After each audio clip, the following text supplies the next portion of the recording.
Olá, sétimo ano, tudo bem com vocês? Aqui é a nossa segunda videoaula da disciplina de CFB. Vamos dar continuidade ao reino das plantas, falando sobre as estruturas vegetais. Hoje nós vamos falar sobre raiz, caules e folhas. Bem, vamos relembrar. Quem são os representantes mesmo do reino plantae? Quem é que representa, quem são os representantes que compõem esse reino? Quem será? São eles. Nós vimos lá que eles são divididos em dois grupos, criptógamas e fanerógamas. As criptógamas são plantas sem sementes, que fazem parte desse grupo sem sementes, briófitas e pteridófitas. As briófitas, elas são avasculares, ou seja, elas não possuem vasos condutores, por exemplo, os musgos e as hepáticas. As pteridófitas, elas já vão possuir vasos condutores. Exemplos de pteridófitas, as samambaias e avencas. As fanerógamas são plantas com semente. Fazem parte do grupo das fanerógamas. As gimnospermas, que são plantas que produzem sementes, não têm frutos, então elas fazem parte aí por exemplo, dos pinheiros do Paraná. Do grupo das fanerógamas, temos as angiospermas, que já vão ser as frutas que vão ter sementes e vão produzir frutos, ou seja, são qualquer planta que produz frutos, a mangueiro, cajueiro, a laranjeiro, abacateiro. E essas plantas, elas estão divididas entre vegetais superiores e inferiores. Então, as briófitas, as pteridófitas e as gimnospermas fazem parte do grupo das plantas inferiores. Por quê? Elas não têm sementes. Elas são plantas que vão produzir, que elas não vão ter todas as características para um vegetal se tornar superior. Por exemplo, as briófitas não têm vasos condutores, as pteridófitas e as gimnospermas, elas vão produzir sementes. Já a gimnosperma, ela já vai ter semente, mas não vai apresentar frutos. E as plantas de vegetais superiores são todas as angiospermas. Por que elas são as superiores? Porque elas vão ter todas as estruturas vegetais: folha, caule, raiz, flor e fruto. Por isso elas são classificadas como vegetais superiores. Aí nós nos exemplos dos grupos dos reino plantae: briófitas, pteridófitas, gimnospermas e angiospermas. Aí vamos começar falando da estrutura das raízes vegetais. A definição de raízes é a parte que fixa a planta ao solo, sendo geralmente subterrânea, que vão se desenvolver no interior da terra, que vão se distinguir do caule, principalmente pela ausência das folhas. No entanto, elas vão ter a presença de pelos absorventes e geotropismo positivo. O que seria esse geotropismo positivo mesmo? Funções. A função da raiz é fixar a planta ao solo, absorver e conduzir águas e sais, minerais dissolvidos e armazenar nutrientes. Essa vai ser as funções da raiz. Aí nós vamos ter a morfologia dessa raiz, a morfologia externa dessa raiz. Nas raízes, nós podemos reconhecer seguindo da extremidade inferior em direção ao tronco, ou seja, de baixo para cima. 4 regiões ou zonas que nós temos que saber: a coifa, ou zona de proteção, a zona lisa ou de crescimento, a zona pelífera e a zona suberosa, ou também chamada de zona de ramificação. Aí, aonde nós encontramos a coifa? A coifa, ela vai ser a região da raiz, é como se fosse um capu, que fica bem na pontinha da raiz. E a principal função dela é proteger as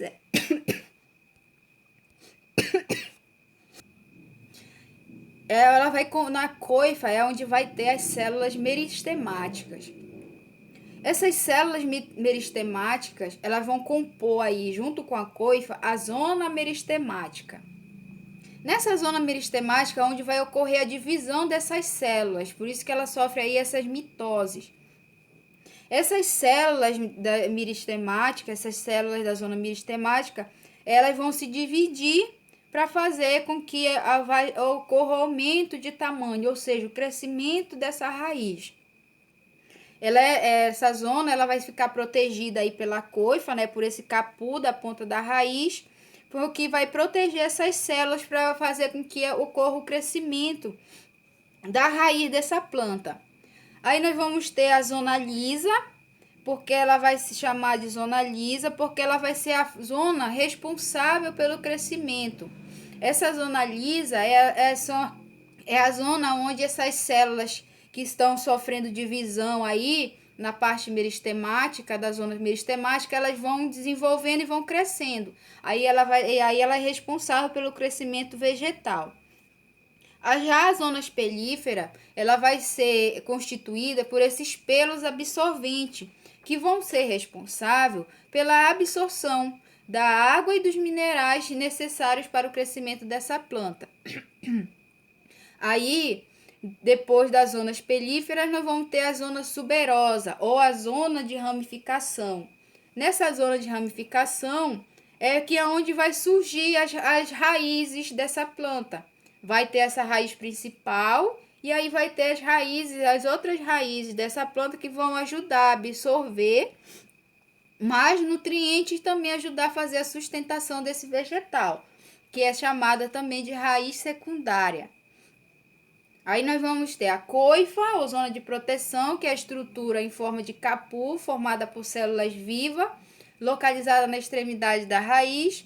A zona lisa, a região onde as células estão se alongando, promovendo o crescimento da raiz, onde não vai existir esses pelos nessa zona. A zona pelífera, que é a região dos pelos, né, onde realiza a absorção da água e dos minerais. E a zona suberosa ou de ramificação, que é a região onde surgem as raízes laterais que vão ajudar a dar sustentação para os vegetais e também absorver nutrientes. Aí nós vamos ver os tipos de raízes. Nós vamos ver as raízes subterrâneas ou raízes terrestres, que vão se desenvolver no interior da terra. Dentre essas raízes terrestres, nós vamos ver a raiz axial, ou também chamada de pivotante, que ela é formada por uma única raiz primária e vai ter várias ramificações. É como a gente está vendo aí na foto. Essa raiz principal, essa raiz aqui, ó. Essa aqui é a raiz principal. Então, ela é chamada de raiz pivotante. E depois dessa raiz pivotante, que é a raiz principal, é que vai surgir as demais raízes, como essas aqui, que são as raízes de ramificação. Aí temos as raízes fasciculadas, que são as raízes dotadas de raízes que saem do mesmo ponto, ficando embaraçadas, formando como se fosse um tufo de cabelo, como a gente está vendo aqui nessa raiz. Aqui, olha, essa raiz aqui, ó, ela está saindo de um único ponto, bem aqui, e olha o formato dela, várias raízes assim, formando como se fosse em forma de cabelo. As plantas que têm essa raiz fasciculada é o milho, o capim, o arroz, né? Essas plantas têm a raiz fasciculada. A raiz tuberosa, que a principal função dessa raiz tuberosa é o acúmulo de reserva da planta.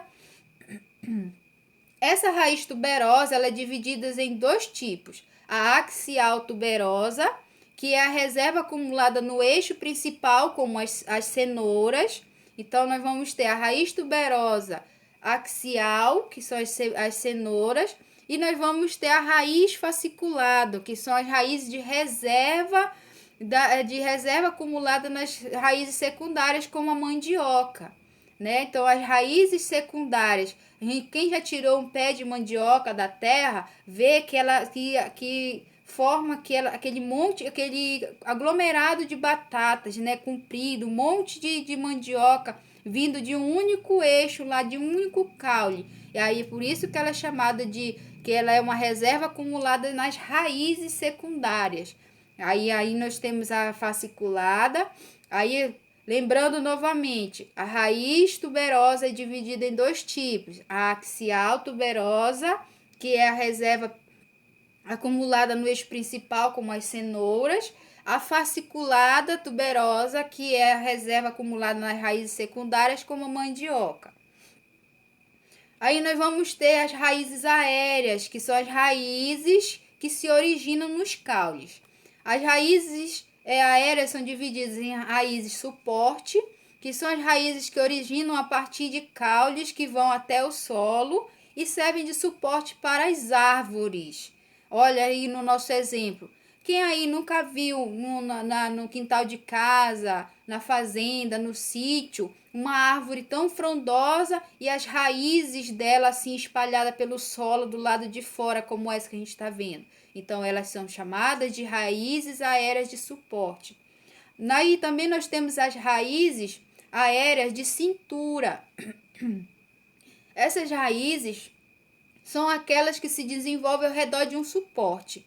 Elas são paredes celulares que são fortalecidas por uma proteína de lignina e com valame, que trata de uma epiderme pluriestratificada. São várias camadas, onde ela vai absorver a água que é despejada através do solo. Por exemplo, a raiz de cintura, como essa árvore aí, ó, que ela se desenvolveu e o suporte dela não é o solo, é um muro que está aí sendo suporte para essa árvore estar de pé. Aí nós vamos ter nas raízes aéreas a raiz estrangulante. Essas raízes estrangulantes são raízes com grande quantidade de ramificação, que tem o tronco das outras árvores como suporte para que elas se enrolem. Quem nunca ouviu falar do mata-pau? O mata-pau, ele é uma árvore que ela só se desenvolve em outra árvore. Ela vai desenvolvendo, por exemplo, os passarinhos comem, né? Utilizam o fruto da árvore de mata-pau, comem. Aí, quando eles realizam a fezes, aí acaba caindo em cima de uma outra árvore, dentro, no vergalhão de um galho, entre dois galhos, aí ela germina. Quando ela vai germinando, ela vai crescendo, ela vai se desenvolvendo. A raiz dela, como ela não tem o solo como fonte de substrato e de fixação, a raiz dela vai crescendo e vai se enrolando naquela árvore lá onde ela foi depositada como semente. Com o passar do tempo, como ela joga muitas raízes, ela vai envolvendo essa árvore suporte até ela matar essa árvore. Por isso que ela é chamada de mata-pau. Aí tem raízes tabulares, que são raízes que se desenvolvem na horizontal sobre a superfície do solo e exercem a função de respiração e fixação. Sua principal característica é uma forma plana, como a gente já viu a raiz da figueira. A raiz da figueira é uma raiz tabulares. As raízes aéreas, que são raízes respiratórias ou pneumatoforos, são raízes encontradas em ambientes aquáticos e estéreos. Tem geotropismo negativo, ou seja, ela não se relaciona muito com a questão de outras árvores. E o pneumatoides é porque ela possui poros que captam oxigênio. Essas raízes respiratórias são as raízes dos mangues, que elas, apesar de elas viverem no ambiente aquático, elas se adaptaram dessa forma para que elas consigam, mesmo estando em um ambiente aquático, elas lançarem essas raízes para conseguir a captação do oxigênio para não ocorrer a morte dessa árvore. As raízes grapiformes é um tipo de raiz que tem uma forte ligação com o substrato, permite a fixação de vegetais em locais com declives. Quem nunca viu aquelas plantinhas, tipo uns cipózinhos subindo em árvores, em muros, né? Essas plantas, elas têm as raízes delas chamadas de grampiforme, que é como se fosse forma de pequenos grampos que vão ajudando essa planta a se aderir nesse substrato na forma vertical. Também temos as raízes sugadoras ou austórios, que são geralmente raízes de plantas parasitas. Essas plantas parasitas, elas são classificadas em hemiparasitas, que quando a raiz ela penetra no caule de outra planta, atinge o tecido lenhoso, aonde tem os vasos condutores, né, dos nutrientes dessa planta, e absorve a seiva inorgânica, ou seja, a seiva bruta de nutrientes, impedindo a nutrição dessa outra planta. A holoparasita é quando essa raiz ela penetra no caule da outra planta, atinge apenas o tecido, o tecido da casca e absorve a seiva orgânica elaborada. Um exemplo dessa holoparasita são as ervas de passarinho, que ela, quando elas se desenvolvem, as raízes dela, elas fazem como se fosse vamos dizer assim, um sugador, e ela gruda na casca da outra planta e ela vai penetrando até chegar onde na região onde ocorre a liberação dos nutrientes que a planta absorve do solo. Aí ela acaba sugando para ela, tirando da outra planta, causando até a morte também da planta, essas ervas de passarinho. Aí vamos falar do caule. É um órgão da planta que fornece suporte mecânico para as folhas, flores e frutos e também é responsável pela disposição dessas partes da planta. Aí nós vamos ver os tipos de caule. Eles são classificados quanto à sua consistência. Aí nós vamos ter os caules herbáceos, que são caules tenros, geralmente clorofilados, flexíveis, não lignificados, comuns em ervas, por exemplo, como o coentro. O sublenhoso, que é o caule lignificado, apenas na região basal, junto às raízes e terrosos no ápice. Ocorre muitos em subarbusto, por exemplo, o nosso manjericão, né? A pimenta, a alfaca, né? Esses vegetais, eles possuem esse caule sublenhoso. O que seria esse caule sublenhoso? É aquele caule quando você consegue torcer e que você consegue quebrar. Já o herbáceo não, você dobra o caule, mas ele não quebra, ele só sofre uma torção. Já o sublenhoso, se você dobrar, você quebra, você consegue separar duas partes diferentes. Quanto à consistência também, né, aí temos o lenhoso, que é o caule intensamente lignificado, ou seja, rígido. Rígido geralmente tem grande porte com um considerável aumento de diâmetro. Por exemplo, as grandes árvores, por exemplo, a mangueira, mogno, castanheira, esses vegetais têm o caule lenhoso, que é um caule mais duro, mais firme, que é cheio dessa proteína lignina que dá essa rigidez no caule. Aí, quanto ao desenvolvimento do caule, quanto ao hábito, as ervas são plantas geralmente pouco desenvolvidas e com consistência herbácea, tenra, devido à ausência do crescimento secundário. As violetas, por exemplo, elas são consideradas ervas, são plantas pequenas, são plantas menores. Aí nós vamos ter o subarbusto, que são plantas que alcançam cerca de 1,5 m de altura, com ramos sublenhosos. São aquelas, quem nunca viu essa plantinha, né? Essa florzinha que tem de várias cores. Ela tem um caule subarbusto. São plantas de médio porte. Aí nós vamos ter o arbusto. São plantas de altura média, inferior a 5 metros, resistente, com ramos lenhosos, ou seja, o ramo dela quebra, sem tronco predominante. Por exemplo, do caule ocorre a ramificação a partir da base. Igual a ceroleira, quem nunca viu um pé de acerola, ele é um arbusto, porque ele não tem um caule. Ele tem, a partir da base que ele germina do solo, já começa a se formar a ramificação dos galhos. Então, ele é considerado um arbusto. As árvores, que são as plantas superiores, acima de 5 metros, com tronco nítido, crescimento secundário, que é a parte aérea, né? E a parte de haste, ramificação de copa, como o jequitibá, o mogno, a castanheira, a mangueira, são plantas grandes, então são considerados árvores. A arvoreta é árvore pequena com tronco principal curto.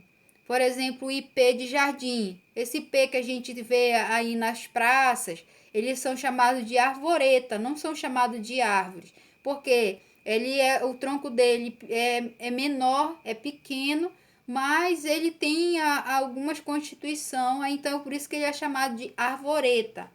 Aí temos a trepadeira, que é um caule tipo cipó, trepador, lenhoso, que atinge vários metros, por exemplo, como o maracujazeiro, né? Aí, quanto ao hábitat, o caule pode ser aéreo, subterrâneo ou aquático.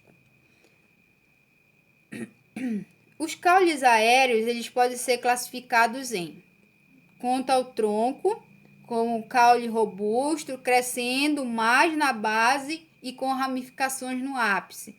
Por exemplo, a sapucaia, a mangueira. O que seria o ápice? O ápice é aquela parte de cima da árvore onde tem as folhas. É onde ocorre essa ramificação, a formação dos galhos. A haste, que é caule pequeno, ereto, é uma herbácea não lignificada e clorofilada com folha nos nós. O exemplo do coentro. Coentro, ele tem um caule aéreo do tipo haste. O caule aéreo do tipo estirpe, ele é um caule geralmente cilíndrico, não tem ramificações, com folhas apenas no ápice, ou seja, lá em cima, lá na formação da copa desse vegetal. Por exemplo, as palmeiras, o açaizeiro, né? As palmeiras, como o buritizeiro. Esses daí são vegetais com caule aéreo do tipo estirpe, que ele não tem ramificação na base do caule, só vai ter as folhas apenas em cima. O caule tipo colmo é um caule ramificado e com uma divisão de nó e entre nó, e com folhas desde a base. Aí ele vai ter dois tipos de caule do tipo colmo. O fistulosos, que são os caules oco, quase toda a medula vai desaparecer nos entrinós, permanecendo apenas a região de nós. Por exemplo, no caso do caule tipo oco, do tipo como oco, é o bambu, que vai ter aí, quando quem já cortou um bambu, um caule de bambu, vê aquelas divisões que tem no caule, e quando corta entre os nós, a gente vê que é oco dentro do caule. Aí já o caule cheio apresenta entre nós com medula, como é o caso da cana de açúcar. Então o caule do tipo colmo, ele vai ter o caule oco e o caule cheio. O caule oco é o caule que não tem medula dentro do entre nós, como o bambu, e o caule cheio é o caule que apresenta a medula, ou seja, ele tem enchimento no entre nós, como a cama de açúcar. Os caules rastejantes são aqueles que crescem paralelamente ao solo e também são classificados em dois tipos: o estolonífero ou o estolão, caule rastejante do tipo estolão. Eles vão formar raízes adventícias em forma de ramos aéreos, com nós consecutivos. Esses entre nós, ele não tem formação de raízes e ramos, ele vai servir apenas para a reprodução vegetativa da planta. De cada nó se desenvolve uma planta que será independente, como é o caso do morangueiro. E aí já vamos ter o caule rastejante sarmentoso ou prostrado, que é um caule que se prende ao solo por um único ponto de fixação e cresce rastejando sem formar outros pontos de enraizamento, como é o caso da abóbora. Você semeia a abóbora, ela vai crescendo, lá naquele ponto ela vai se desenvolver. Os galhos dela, o caule dela vai se espalhar por todo o chão. Ele não vai ali criar raiz, fixar e gerar outra planta, não. Ele vai, daquele ponto, ele vai ramificar o caule e daquele caule vai fazer a reprodução dela, dando origem às abóboras. Os caules subterrâneos, que são as estruturas que associam as funções de armazenamento de reserva e forma de propagação vegetativa. Elas vão garantir a vida da planta quando as partes aéreas morrem pelo frio, pela seca ou pela queimada. Essa parte aí do caule, ela é chamada de bulbo. O caule fica propriamente dito, é reduzido a um disco, né, uma forma basal, do qual a parte que partem muitos cartifilos densamente dispostos, ou seja, várias camadas, como é o caso da cebola, que é um caule subterrâneo tunicado. Ou seja, a cebola, o caule da cebola é na parte de dentro da terra, onde ela vai formar aí a cabeça da cebola, e nessa cabeça da cebola, esse caule, ele vai formar várias camadas, que quando a gente corta a cebola, a gente separa, né? Várias camadas da cebola. Aquilo dali é o caule dela. Aí a parte que fica fora da terra é chamada de folhas. Aí nós vamos ter também o caule subterrâneo, que é o escamoso, como é o caso do lírio. O lírio ele vai dar aquela arte, né, do caule, e nessa arte do caule é onde vai ter a parte reprodutiva, que são as flores do lírio. Aí agora a gente vai falar sobre as folhas. A folha é um órgão com uma forma de lâmina, tem uma expansão, né, presa ao caule, por meio de um eixo denominado pecíolo. A função da folha. A função dela principal é captação de luz para a realização da fotossíntese e da transpiração vegetal, armazenamento de água e nutrientes, e pode ter estruturas de defesa. Ela vai ter origem lá naquelas células meristemáticas lá, né, primária.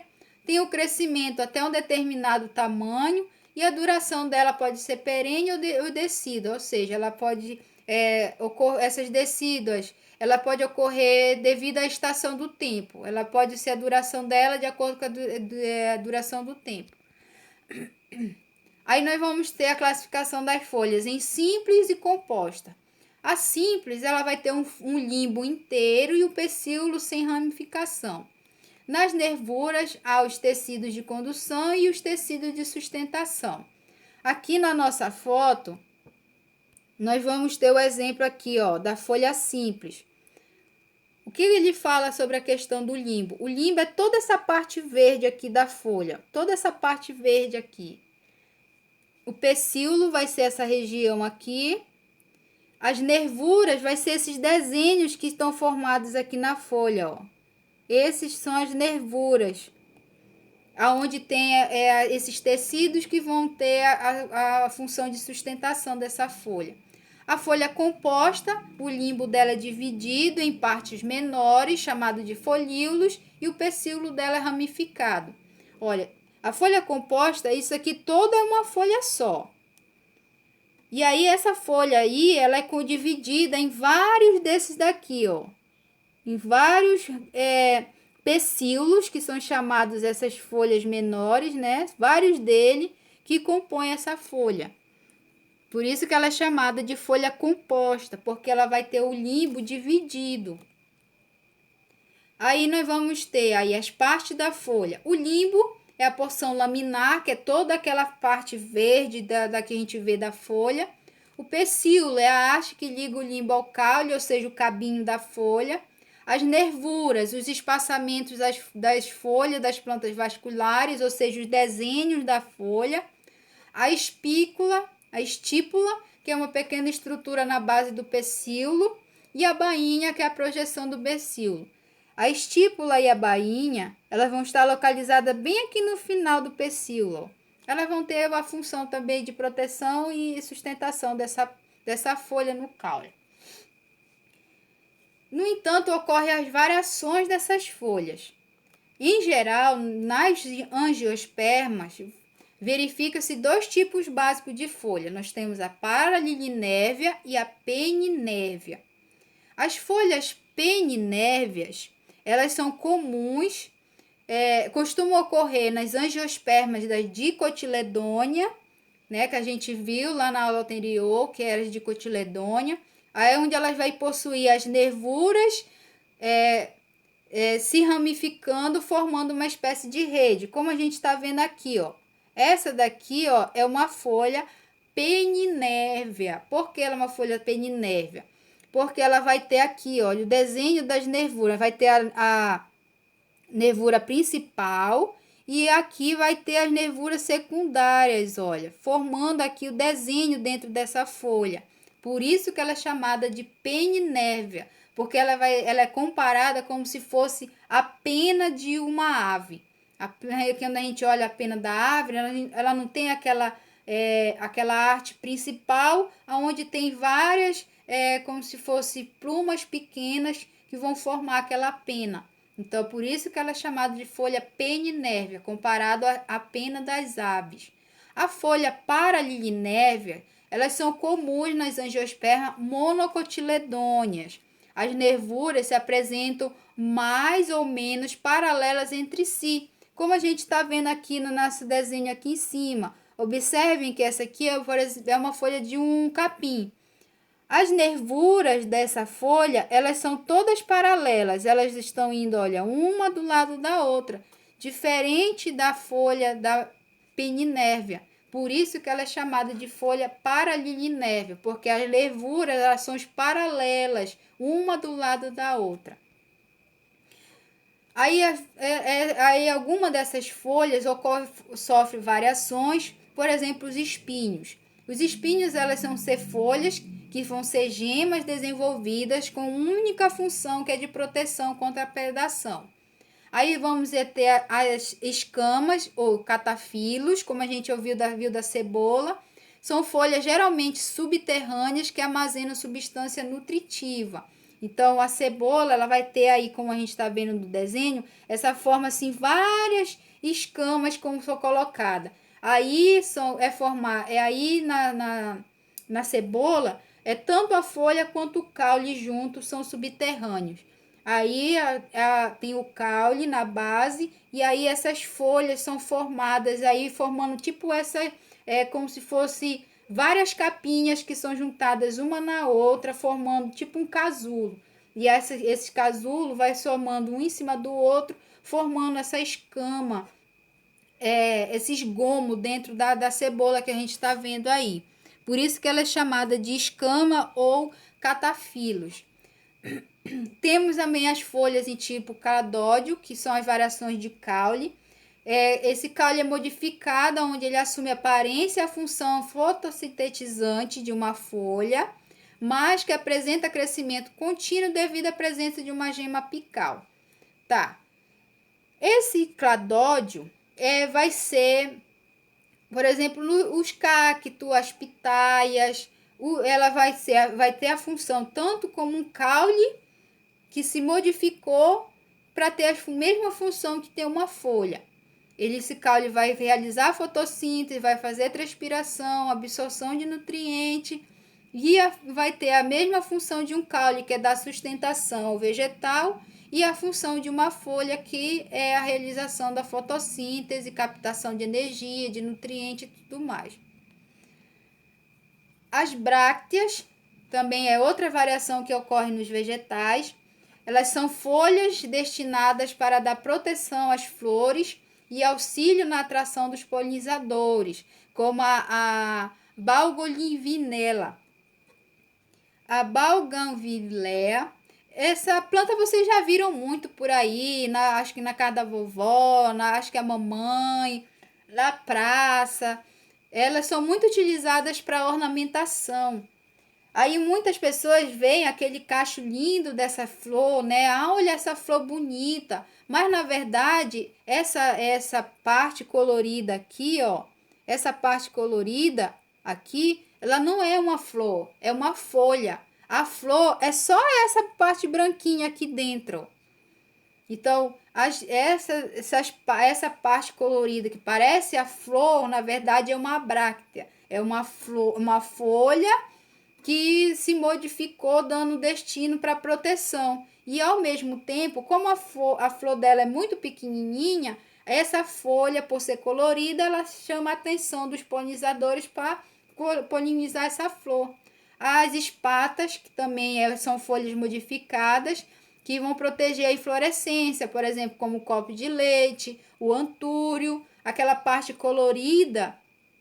Por exemplo, aqui no nosso copo de leite, essa parte branca aqui, ó, ela é uma folha modificada. A flor do antúrio é só essa parte de dentro, esse miolinho amarelo aí. É onde vai ocorrer a inflorescência, que é onde vai ser a floração desse vegetal. Então, terminou de assistir a nossa aula, vai lá no comentário, deixa o seu nome e faça atividade do nosso livro didático na página 173, 176, 179. E aí, até a próxima aula, viu, pessoal?